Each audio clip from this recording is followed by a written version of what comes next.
Hello ladies and gentlemen, hello and welcome back to Dubious Engineering. We've got a few different microphones to have a play around with.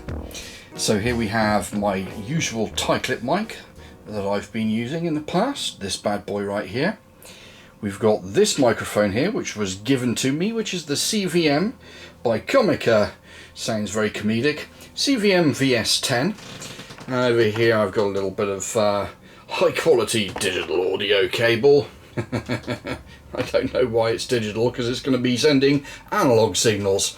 And then we have an electret condenser microphone. These are all electret condenser microphones, by the way, but a desktop electret condenser microphone. Here we have the Sony KCD UX560, which is my little go-to handheld unit, which we will be using to compare most of these things. A recording quality studio microphone, which is very standard sort of a studio microphone.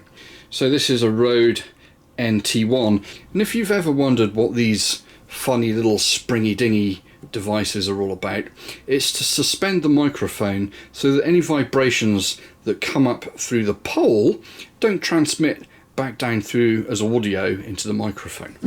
And then obviously it's got a little 3D printed, my usual tactics, a pop shield made out of a pair of my wife's tights, an old pair of tights. So anyway, let's get on and check these things out and see how they perform, do a few audio tests. This one was given to me, and the whole point of this exercise really was just to sort of review this Comica here. But whilst the Comica was out, I thought it would be quite good to just sort of have a few comparisons so people can see what it sounds like. So right now, what you're listening to is the Sony FDR AX33 internal camcorder microphones. So that's what I'm talking through at the moment. So here it all is on the table in front of me. So this here is a giant squid. I know it doesn't look like a giant squid, but genuinely this is a giant squid tie clip microphone. And if I put it on just there, you can hear what I sound like with the giant squid tie clip microphone attached to my collar. Lapel microphone, or lavalier microphone. I need to look that up and understand why it's called a lavalier microphone. So that's interesting to test. The next one that I think I'm going to test is this Comica here, and this is a little stereo electret condenser microphone. I'm just going to go ahead and undo these cables.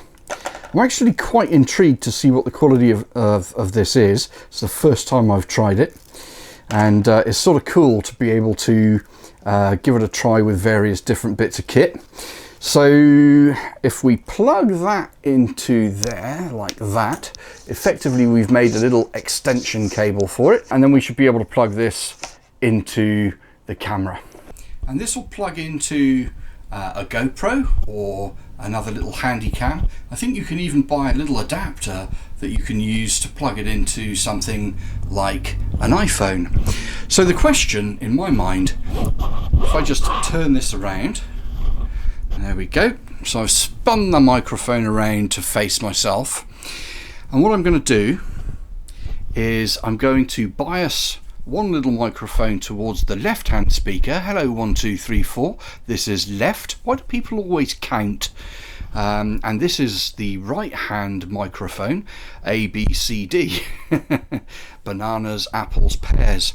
So that's the Comica microphone. It comes in a little package, which is fantastic, and it has a little windshield that pops onto the top of it as well. So I'm interested to see how that performs. But yeah, quite looking forward to listening back to this to see how this does. Right, so that is the Comica CVM VS10 VS10 microphone. Right, let's give the condenser microphone, the desktop condenser microphone, a little try. Okay, so this is the cheap and cheerful condenser microphone. I think that cost me 10 quid.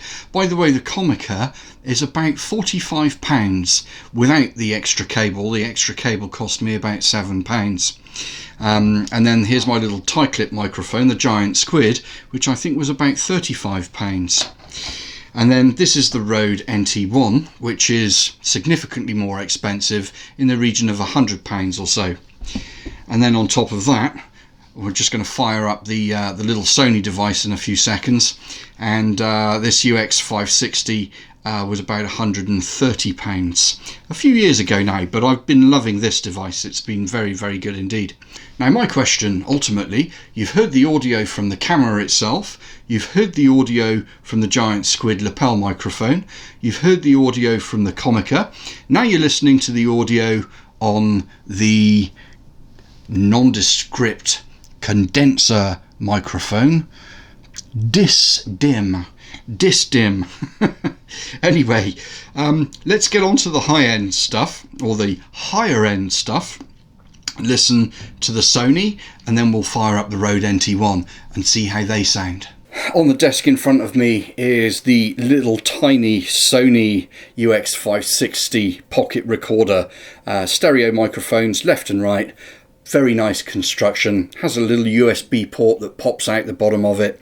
I absolutely adore this device. So interested again to see how this sounds when I play it back. So clearly, if you're listening to this on a mobile telephone, the likelihood is you probably can't hear the difference between any of these.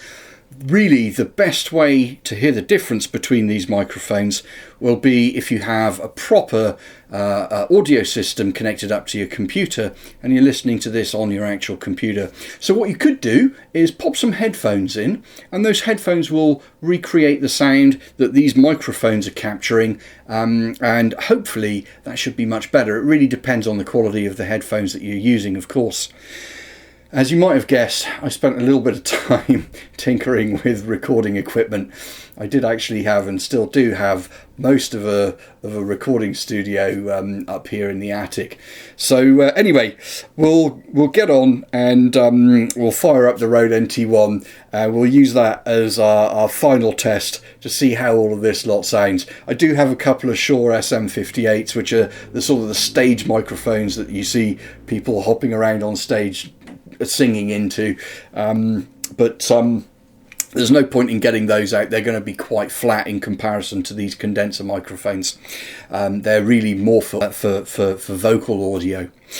Okay, right, Rode NT1, let's go. This right here is the audio of the Rode NT1. As you can see, I'm recording it live here, and what I'll do is I'll superimpose that on top of the video in a few seconds. This is Audacity, which is a fantastic little bit of freeware software, and it gives you the ability to be able to layer tracks and do all kinds of really good stuff. Well worth a look. So let's have a listen back to all of this good stuff. Probably what I should do, as I received this microphone here, which is about £50 worth, £45 worth, what I should do is say a big thank you to the Comica guys for sending me this microphone to review, and I'd very much appreciate your opinion on all of the microphones that I've been using this evening. So please go ahead and pop some comments in down below. Let me know, what is the microphone that makes sense for you guys, that sounds best for you guys? Alright, thanks ever so much for watching, guys and girls. Take care. If you haven't subscribed, subscribe, give us a good old thumbs up, and we'll see you on the next video. Cheers and beers, people. Take care. Bye for now.